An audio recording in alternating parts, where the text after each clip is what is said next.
Hello friends, मैं रंजन वर्मा कृता coaching institute में आपका स्वागत है। स्टूडेंट्स, प्राचीन भारत के इतिहास का जो सीरीज चल रहा था उसमें वैदिक सभ्यता का एक पार्ट हो गया था, यानी 30 क्वेश्चन। ये दूसरा पार्ट है और लास्ट पार्ट। इसमें सभी क्वेश्चन कंप्लीट हो जाएंगे जो वैदिक सभ्यता के थे। तो चलिए देखते हैं 31 नंबर क्वेश्चन से। ये 31वां नंबर है, प्राचीन भारत में निशाका जाने जाते थे स्वर्ण आभूषण या गायें या तांबे के सिक्के या चांदी के सिक्के। तो प्राचीन भारत में निशाका क्या था? तो इसको देखते हैं कि निशाका क्या था प्राचीन भारत में। ये निशाका था स्वर्ण आभूषण, यानी सबसे महंगे जो मुद्रा वाली थी उसको अब कहा जाता था निशाका। बौद्ध जातक में 3 प्रकार के स्वर्ण सिक्कों का उल्लेख मिलता है। पहला है निशाका या निष्क, और दूसरा है स्वर्ण, और तीसरा है मसाका। मसाका मूल्य की दृष्टि से सबसे निम्न और निशाका मूल्य की दृष्टि से सबसे उच्च थी। यानी जो निशाका था वो सबसे उच्च दाम वाली मुद्रा थी, इसीलिए इसको स्वर्ण आभूषण कहा जाता है। इसके बाद वाले क्वेश्चन को देखेंगे अब।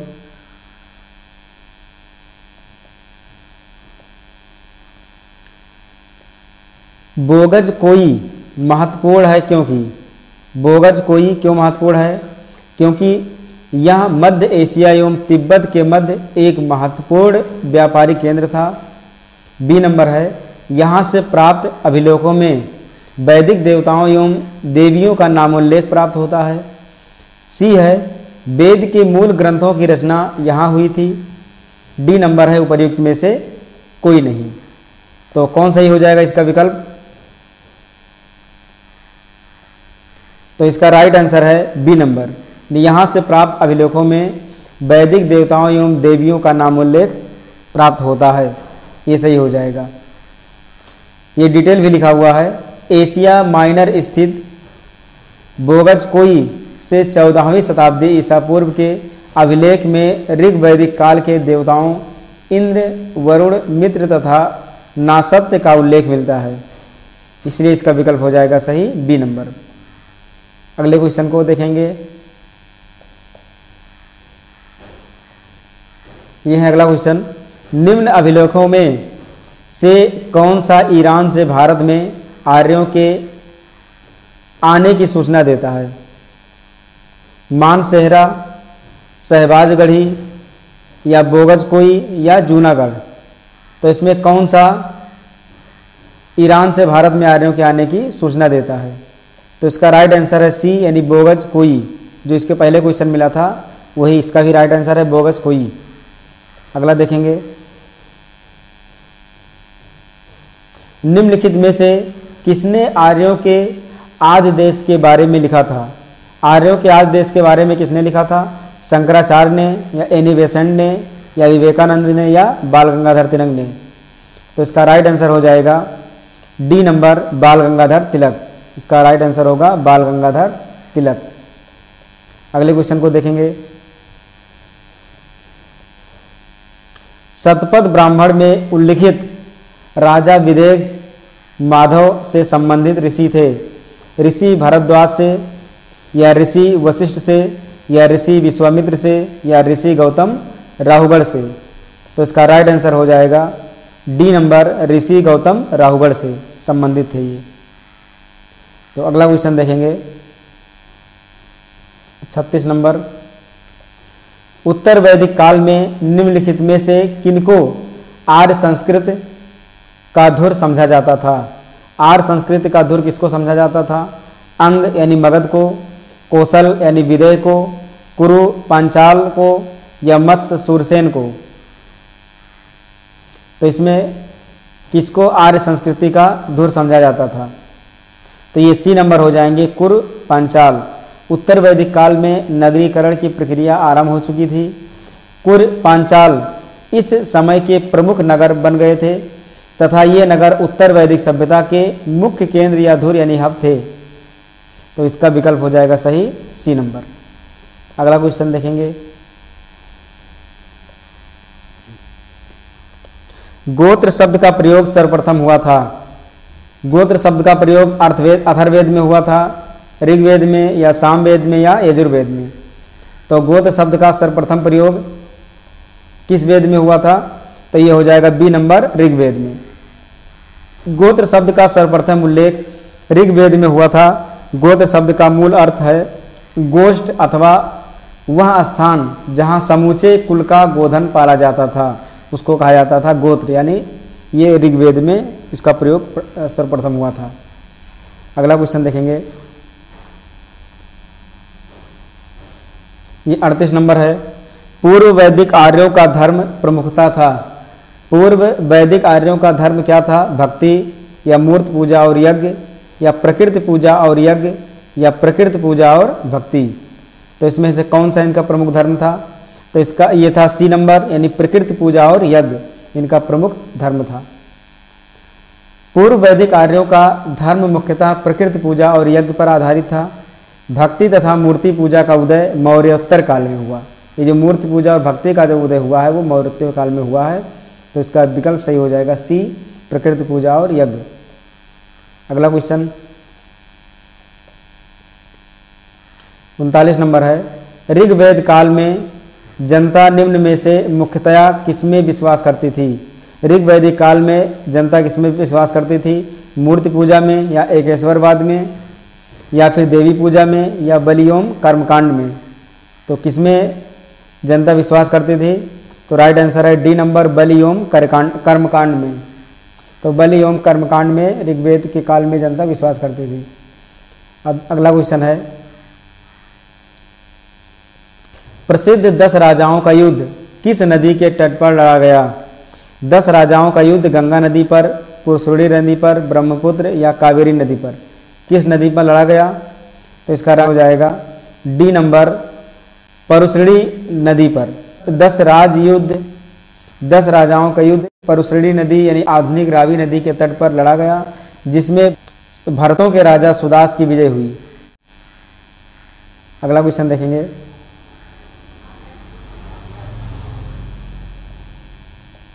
इकतालीस नंबर। ऋग्वेद में उल्लिखित प्रसिद्ध 10 राजाओं का युद्ध किस नदी के किनारे लड़ा गया? ये नंबर यानी परसुड़ी, ये विकल्प थोड़ा इधर उधर हो गया है, ये परसुड़ी हो जाएगा विकल्प ये वाला। ये 42 नंबर है। निम्न में से किस नदी को ऋग्वेद में माते तमा, देवी तमा एवं नदी तमा संबोधित किया गया है?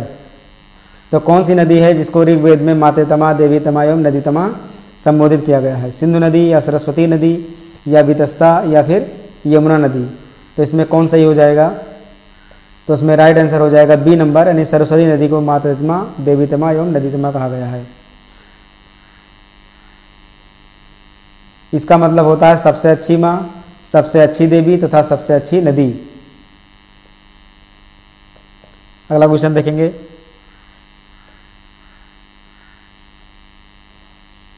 ये 43 नंबर है। उस जनजाति का नाम बतलाइए जो ऋग्वैदिक आर्यों के पंचजन से संबंधित नहीं है।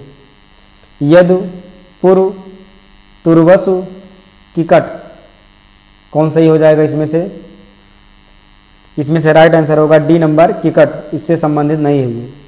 अब बाकी ये जो यदु है, दुयु, पुरु, अनु, तुर्वसु ये सब शामिल थे, परंतु ये किकट शामिल नहीं था, इससे संबंधित नहीं है।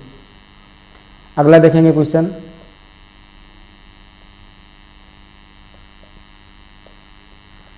चौवालीस नंबर है। प्राचीन काल में आर्यों के जीविकोपार्जन का मुख्य साधन था।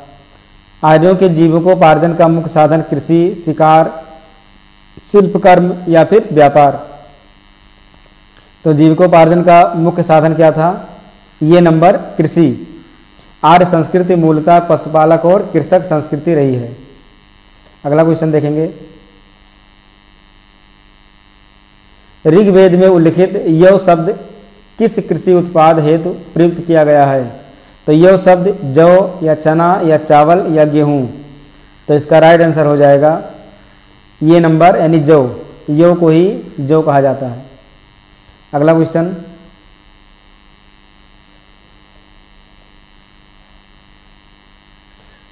ऋग्वैदिक पढ़ किस वर्ग के नागरिक थे? ऋग्वैदिक काल में जो पढ़ थे वो किस वर्ग के नागरिक थे? पुरोहित या लोहार या स्वर्णकार या फिर व्यापारी? तो कौन सही हो जाएगा, किस वर्ग के नागरिक थे ये हो जाएगा विकल्प नंबर डी, यानी व्यापारी थे ये। व्यापार वाणिज्य प्रधानता पढ़े लोग ही करते थे, पढ़े ऋण देते थे तथा ब्याज बहुत अधिक लेते थे। इन्हें बोकनाट या सूदखोर भी कहा गया है। अगला क्वेश्चन 47 नंबर है, वैदिक युग में प्रचलित लोकप्रिय शासन प्रणाली थी निरंकुश या प्रजातंत्र या गणतंत्र या वंश परंपरागत राजतंत्र। तो इसमें शासन प्रणाली क्या थी वैदिक युग में, ये था विकल्प नंबर डी, यानी वंश परंपरागत राजतंत्र। ये थी वैदिक युग में लोकप्रिय शासन प्रणाली। अगला क्वेश्चन देखेंगे,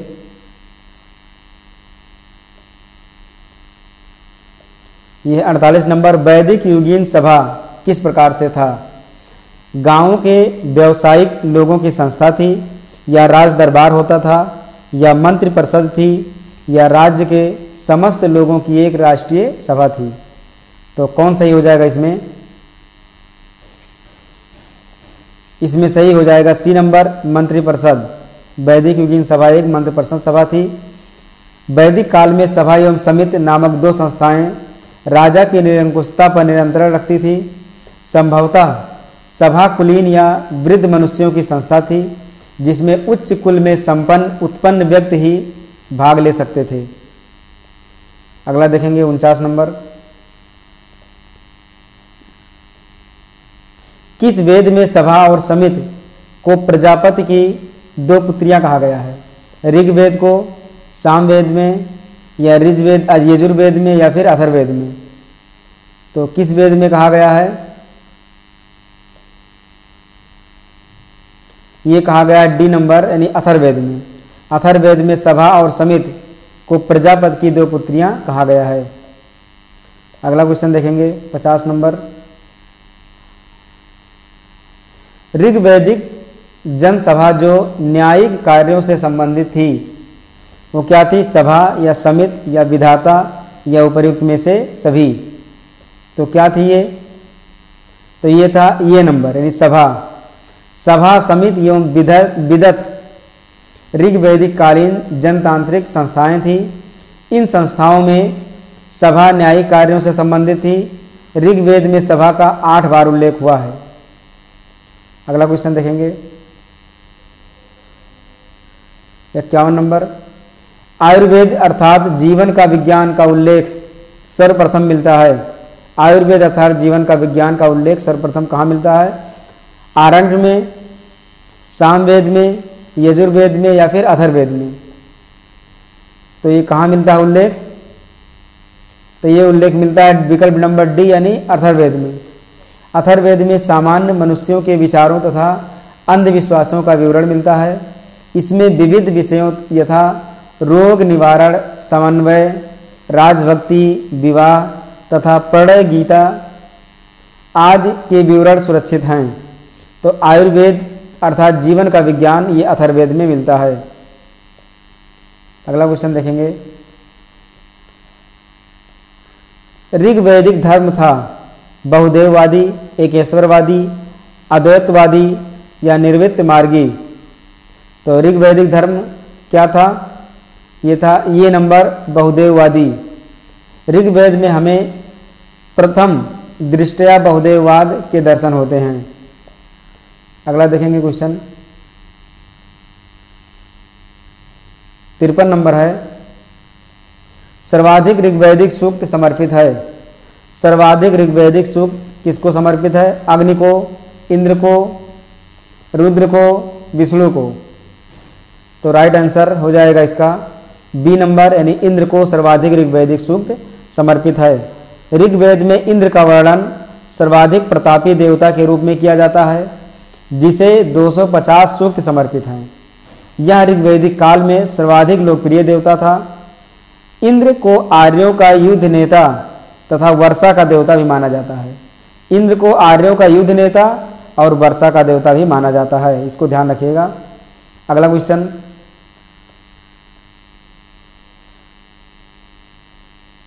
ये 54 नंबर है, ऋग्वेद में सर्वाधिक संख्या में मंत्र संबंधित हैं, अग्नि से, वरुण से, विष्णु से या फिर यम से।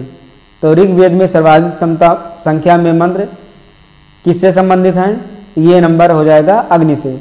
ऋग्वेद में सर्वाधिक संख्या में मंत्र इंद्र को समर्पित हैं, किंतु वह इस प्रश्न के विकल्प में नहीं है। दूसरे स्थान पर अग्नि को 200 मंत्र समर्पित हैं। पहले नंबर पे हो जाएंगे इंद्र, पर इंद्र विकल्प में ना होने के कारण क्या सही हो जाएगा? अग्नि सही हो जाएगा। यदि विकल्प में इंद्र होता तो वो सही होता विकल्प। अगला क्वेश्चन देखेंगे।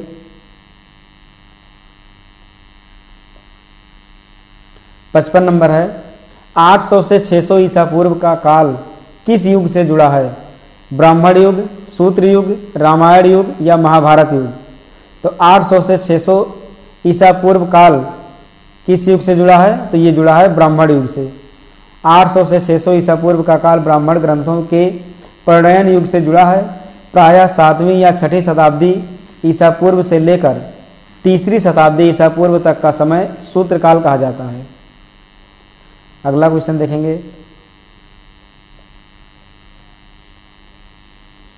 गायत्री मंत्र किस पुस्तक में मिलता है? उपनिषद में, भगवत गीता में, ऋग्वेद में या फिर यजुर्वेद में? तो गायत्री मंत्र किस पुस्तक में मिलता है? ऋग्वेद में मिलता है। ये गायत्री मंत्र ऋग्वेद में उल्लिखित है। इसके रचनाकार विश्वामित्र हैं। यह सविता यानी सूर्य देवता को समर्पित है। यह मंत्र ऋग्वेद के 3य मंडल में वर्णित है। इसके रचनाकार ध्यान रखिएगा विश्वामित्र हैं। अगला क्वेश्चन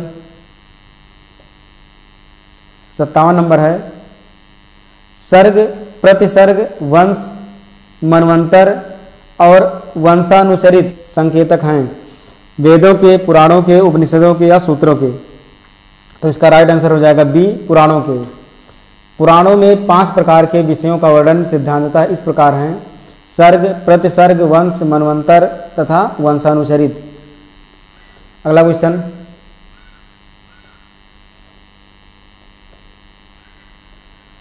पुराणों की संख्या है। पुराणों की संख्या 16 है या 19 है या 18 है या फिर 21 है? तो पुराणों की संख्या कितनी हो जाएगी? 18। बी नंबर विकल्प सही हो जाएगा। ये विकल्प इधर उधर हो गया है तो ये बी नंबर सही हो जाएगा विकल्प। पुराणों की संख्या 18 है। इनकी रचना लोमहर्ष ऋषि तथा उनके पुत्र उग्रश्रवा द्वारा की गई थी। अगला क्वेश्चन श्रीमद् भागवत गीता मौलिक रूप में किस भाषा में लिखी गई थी? श्रीमद् भागवत गीता मौलिक रूप से किस भाषा में लिखी गई थी? संस्कृत में, उर्दू में, पाली में और या फिर हिंदी में? तो ये लिखा गया था किस भाषा में? संस्कृत भाषा में लिखा गया था। श्रीमद् भागवत गीता मौलिक रूप से संस्कृत भाषा में लिखी गई थी। यह प्राचीन धार्मिक ग्रंथ महाभारत का एक भाग है। अगला क्वेश्चन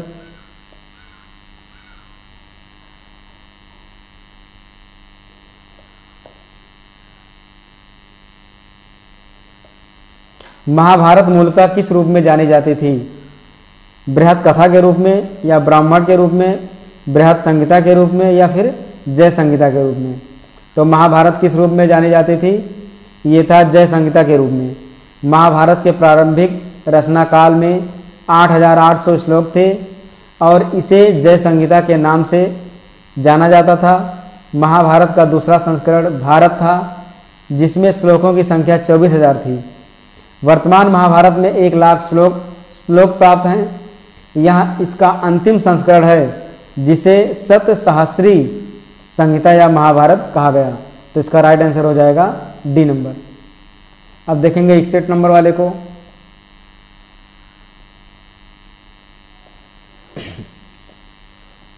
हिंदू पौराणिक कथा के अनुसार समुद्र मंथन हेतु किस सर्प ने रस्सी के रूप में स्वयं को प्रस्तुत किया है?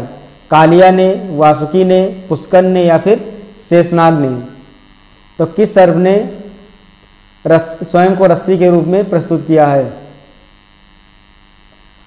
तो ये बी नंबर हो जाएगा, वासुकी। हिंदू पौराणिक कथा के अनुसार समुद्र मंथन हेतु मथानी के रूप में मंदराचल पर्वत तथा रस्सी के रूप में सर्पों के राजा वासुकी का प्रयोग किया गया है। अगला क्वेश्चन देखेंगे।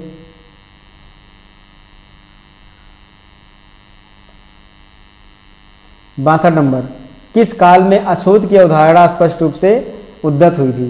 तो अछूत की अवधारणा किस काल में स्पष्ट हुई थी? ऋग वैदिक काल में, उत्तर वैदिक काल में, उत्तर गुप्त काल में या फिर धर्मशास्त्र के समय में? तो इसका सही समय हो जाएगा डी नंबर, धर्मशास्त्र के समय में। धर्मशास्त्रों के समय में शूद्र काल में 4 वर्णों ब्राह्मण, क्षत्रिय, वैश्य एवं शूद्र के अतिरिक्त समाज में अन्य अनेक जातियों जैसे अम्बष्ट, उग्र, निषाद, मागध, वैदेहक, रथकार आदि का आविर्भाव अनुलोम एवं प्रतिलोम विवाहों के फलस्वरूप हो गया। पाणिनि ने 2 प्रकार के शूद्रों का उल्लेख किया है। पहला नंबर निर्वसित एवं दूसरा अनिर्वसित। इनमें पहले प्रकार के शूद्र ही अस्पृश्य माने जाते थे। अगला क्वेश्चन,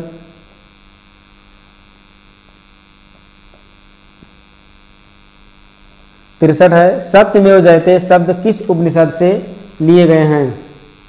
तो सत्यमेव जयते मुंडकोपनिषद, मुंडकोपनिषद, कठोपनिषद, छंदोग्योपनिषद, इनमें से कोई नहीं। तो इसका सही आंसर हो जाएगा ये नंबर, मुंडकोपनिषद। सत्यमेव जयते शब्द मुंडकोपनिषद से लिया गया है, जिसका अर्थ है सत्य की ही विजय होती है। यह भारत के राजचिन्ह पर भी अंकित है। अगला क्वेश्चन देखेंगे,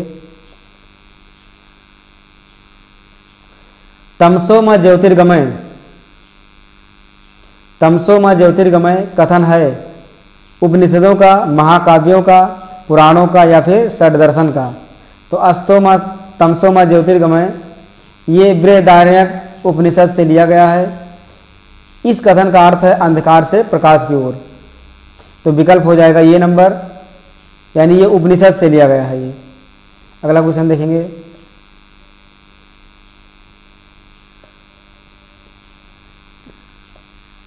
पैंसठ है,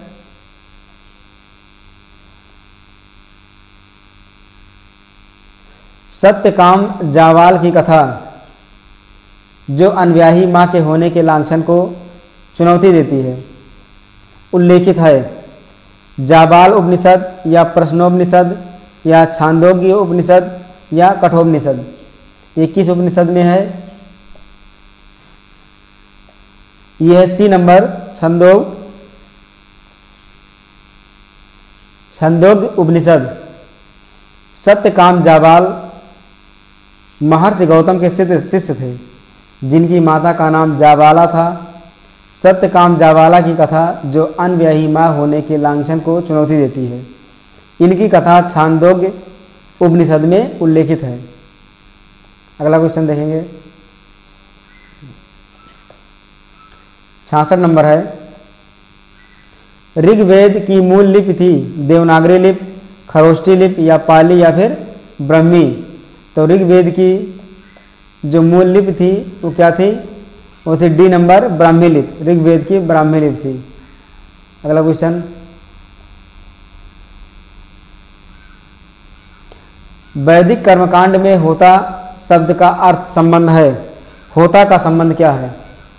ऋग्वेद से, अथर्ववेद से, यजुर्वेद से संबंध है, सामवेद से, अथर्ववेद से? तो ये सही हो जाएगा ये नंबर, ऋग्वेद से। ये 68 नंबर है, अवेस्ता और ऋग्वेद में समानता है। अवेस्ता किस क्षेत्र से संबंधित है? भारत से, ईरान से, इजराइल से या फिर मिस्र से? तो इसका राइट आंसर हो जाएगा विकल्प नंबर बी, यानी ईरान से। अवेस्ता और ऋग्वेद दोनों भाषिक समानताओं के कारण आर्यों की सभ्यता से संबंधित माने जाते हैं, इसलिए अवेस्ता जो है वो ईरान क्षेत्र से संबंधित है। तो इसका विकल्प बी सही हो जाएगा, ईरान से। अगला क्वेश्चन है 69 नंबर,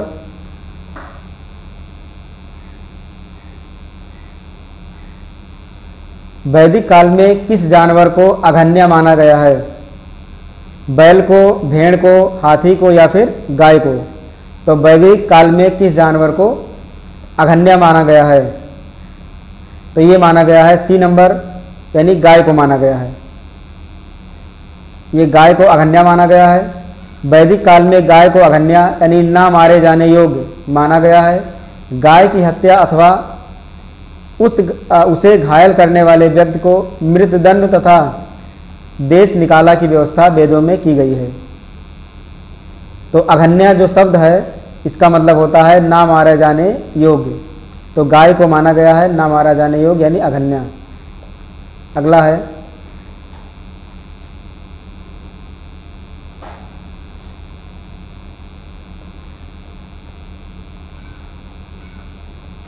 सत्तर नंबर है, ऋग वैदिक काल के प्रारंभ में निम्न में से किसे महत्वपूर्ण मूल्यवान संपत्ति समझा जाता था?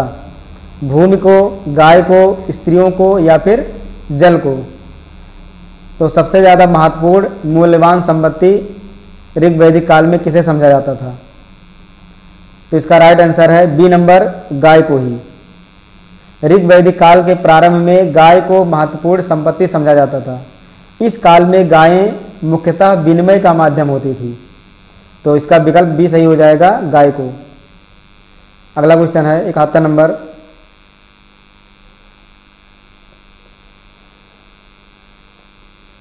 यह है सूची 1 को सूची 2 से सुमेलित कीजिए तथा सूचियों के नीचे दिए गए कूट से सही उत्तर चुनिए। पहला है सिंधु घाटी सभ्यता, उत्तर वैदिक समाज, ऋग वैदिक समाज, मध्यकाल। तो सिंधु घाटी सभ्यता ये सही हो जाएगा 4 नंबर से, यानी नगरीय व्यवस्था थी सिंधु घाटी सभ्यता में। उत्तर वैदिक समाज इसमें कृषक समाज था। सी नंबर, ऋग वैदिक समाज ये चारागाह व्यवस्था थी। और मध्यकाल इसमें जमींदारी प्रथा थी। तो इस प्रकार से डी विकल्प सही हो जाएगा। अगला क्वेश्चन देखेंगे 72 नंबर,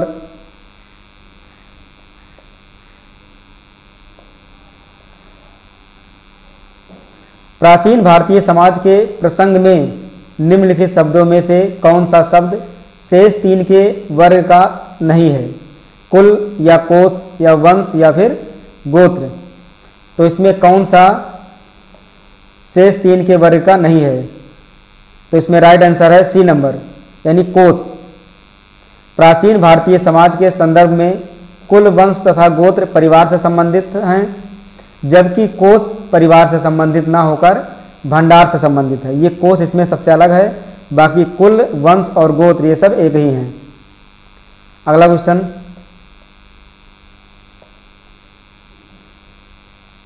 ये 73 नंबर है, संस्कारों की कुल संख्या कितनी है? संस्कारों की संख्या 10 है, 12 है, 15 है या फिर 16 है? तो संस्कारों की कुल संख्या ये हो जाएगा डी नंबर, यानी 16। टोटल संस्कारों की संख्या 16 है। संस्कार का शाब्दिक अर्थ होता है परिष्कार, शुद्धता या फिर पवित्रता। गौतम धर्मसूत्र में इसकी संख्या 40 बताई गई है। मनु ने गर्भाधान से मृत्यु पर्यंत 13 संस्कारों का उल्लेख किया है। बाद में स्मृतियों ने इनकी संख्या 16 स्वीकार किया गया है। स्मृतियों में इसमें जो बाद में संख्या स्वीकार किया गया वो 16 है।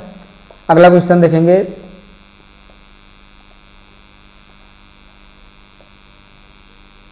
ये वैदिक सभ्यता का सबसे लास्ट क्वेश्चन है। जीविकोपार्जन हेतु वेद वेदांग पढ़ाने वाला अध्यापक कहलाता था? आचार्य, अधर्वयु, उपाध्याय या फिर पुरोहित? तो जीविकोपार्जन हेतु वेद वेदांग पढ़ाने वाला अध्यापक क्या कहलाता था? तो विकल्प हो जाएगा इसका सी, उपाध्याय। वैदिक काल में जीविकोपार्जन हेतु वेद वेदांग पढ़ाने वाला अध्यापक उपाध्याय कहलाता था। आचार्य गुरुकुल की स्थापना करके अपने शिष्यों को पढ़ाता था तथा कोई फीस नहीं लेता था, किंतु शिष्य के द्वारा दी गई दक्षिणा स्वीकार कर लेता था। तो ये वैदिक सभ्यता का जो पूरा क्वेश्चन था, पूरा पार्ट था, वो समाप्त हो गया। अब इसके बाद का जो भी पार्ट होगा वो अगले वीडियो में आ जाएगा। तब तक इसको देखें, अच्छे से समझें और इसका नोट्स बनाते रहें। और यदि क्वेश्चन समझ में आ रहा हो, पसंद आ रहा हो तो चैनल को सब्सक्राइब करें, वीडियो लाइक करें और शेयर करना ना भूलें। तो फिर मिलते हैं अगले वीडियो में।